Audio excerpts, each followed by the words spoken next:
Hello everybody, welcome to the Football Daily Weekly. It's Champions League time, you lucky things. Lawrence and Patrick are here to help us make sense of tonight's games. First up, we're going to be talking about Arsenal versus Olympiacos. Yeah. A team in form apart from the time they were beaten by Bayern Munich. They were obviously beaten 3-0, weren't they, in the last Champions League. Who are the team in form? Olympiacos, within their league, obviously quite dominant. You've got Cambiasso now as well, haven't they? Yeah.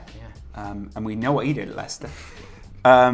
So, let's see how Arsenal... They are at home to Olympiacos. And you'd also say after that result on the weekend, Arsenal will be in huge confidence. Yeah, it's a great place to get some momentum now because, of course, they've got Manchester United at the weekend now. They've got Sanchez scoring again. They've got goals across the pitch. Walcott scored as well. So, yeah, I mean, you'd have to be off your rocker to bet against Arsenal. Walcott has been playing very well up front for Arsenal. He provides something different. Obviously, we've seen Giroud, who was sent off, of course, away in Zagreb. Yeah. But Walcott up front, that pace worries any side. Yeah. And Olympiacos will be very aware of that, will they not?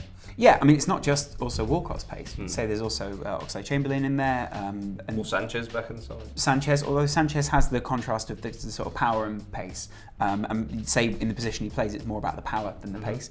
And what I would wonder is if they are pressing them high up the pitch, then how they formationally work that one out.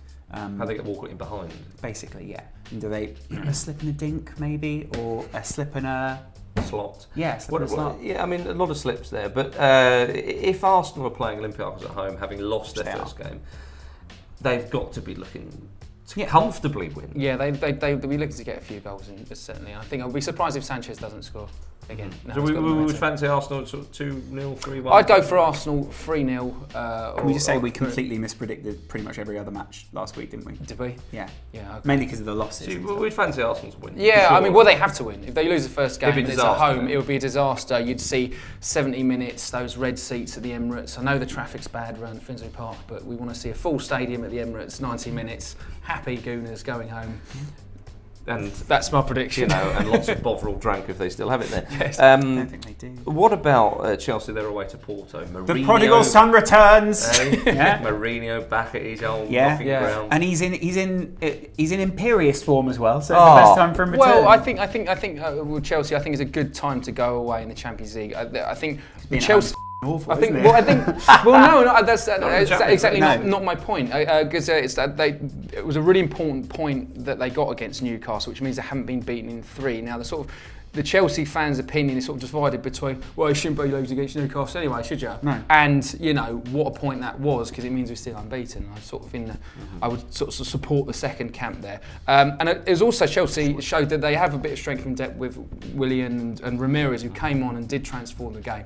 And also Pedro's work rate as well, I think, was influential when things went down. So there's a bit of grit in there. The problem with being away in Europe is the fact you're damned with John Terry and you're damned if you don't. If you put him in, you have his leadership, but you have an extreme lack of pace in a European game. Like that, and that's the thing that's only getting worse. Yeah. The other thing is if you don't put him in, put Zuma and Cahill in, and then you have no leadership. And you saw that against Newcastle. Well, that's not my header. Do you know what I mean? It sort of went over Zuma's head, and it was a very well taken goal by Newcastle. So that's the warning signs for Mourinho is he needs to get some sort of plan in place to fix that. Absolutely, Lawrence. I mean, Patrick makes the point about John Terry, but John Terry's never had pace. We've seen Chelsea use John Terry very effectively so often in Europe. They've won trophies in European competition with Terry there. All right, not in the final against the Champions League, but you take the point. Actually, away to Porto is always a difficult game. Yeah. Porto often like to play the ball around, quite dynamic and quite... we remember them last season. Yeah, quite a swift side. So Chelsea would probably, and Mourinho prefers to do this, play defensively, play a deep line and try and hit them on the break with Willian and Ramirez and so on and so forth. So Terry would fit the mould quite well. And also Remy, maybe, on a break. Like Remy on a break. Yeah. And also Fabregas, I think he's getting better. He was man of the match against Arsenal. I think he actually played well against Newcastle. I think he'll be very, very important in terms of the turnover of possession. European and just getting competition the ball up often provides a different feel, doesn't it, to when the players are playing. Even Manchester United under Moyes, they still got to the quarterfinals of the Champions League. So this is the kind of break from the Premier League that these kind of players may enjoy. They won their first game quite comfortably. So you would expect Chelsea to get something out of the game, wouldn't you? Yeah, you also feel Mourinho's focus is going to be there because he's not won it with them, and that's still a bit of a thorn in his side. That is what I think everyone around Stamford Bridge wants, certainly from this season, over the Premier League as well. Mourinho and the European Cup, I think that's the priority. Especially in the now hearts they're so and far minds. off the pace. Now it's such a distant dream. I think it only makes you longer for it more. Champions League and relegation. But what a cocktail! Yeah. But Newcastle fans. And in Mourinho 14 euros. Yeah. with the first Championship side to be playing in the Champions League. Yeah. So really good point. Yeah. More ground broken. But I think so. If my prediction would be, I'd say a 1-1 Chelsea. I think that'd be a fantastic result. And they've got the luxury of that going off of the big win against Maccabi, and then that's 4 games. Yeah, unbeaten. 1-1's a fair prediction, Lawrence. Depending on if John Terry plays. Why don't or you not. go for something else and be different? I'll go for a 3-1 Chelsea. Really? Yeah. I think they'll just keep hitting. I think another 2-2 actually, an entertaining 2-2. Really? Tasty. Desmond.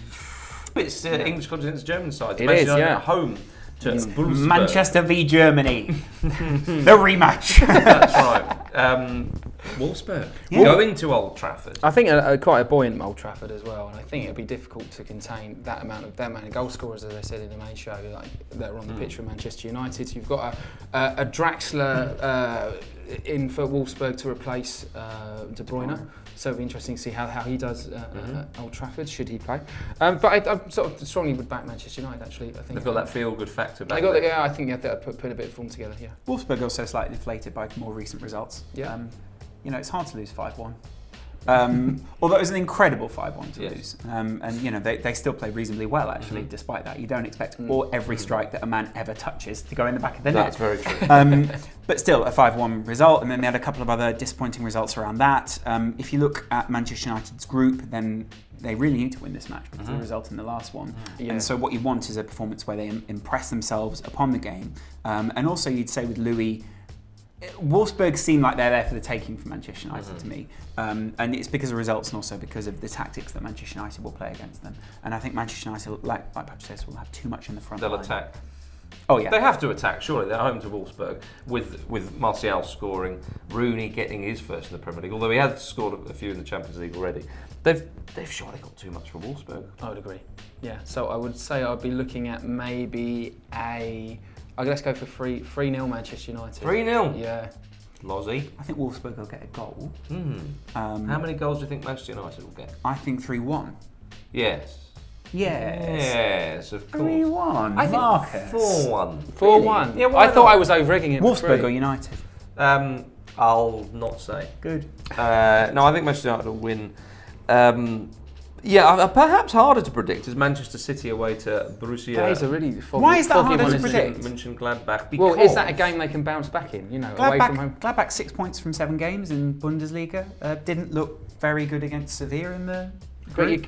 I just can't back Manchester City in the European Cup at the moment. Really? They were just sort of against Juve. They were in fantastic form. Juventus come along, who are not doing very well themselves, and suddenly there's this European migraine happens to them. Yeah. And it's this drowsy team who just have this mental block. And that's still a tricky place to go. Of course, But the point about Juventus there is that they're having a dreadful start to the season. Yeah. But when it comes to the European competition, it's a different competition, literally. But it is there's a lot more other things going on. And actually, a side we've seen many times before over the years, a side's home domestic league form has not been replicated in European competition. Whether that be a balance of good or bad in either side. They were soundly beaten in the first round though by Sevilla 3-0. Mönchengladbach. Mönchengladbach were beaten.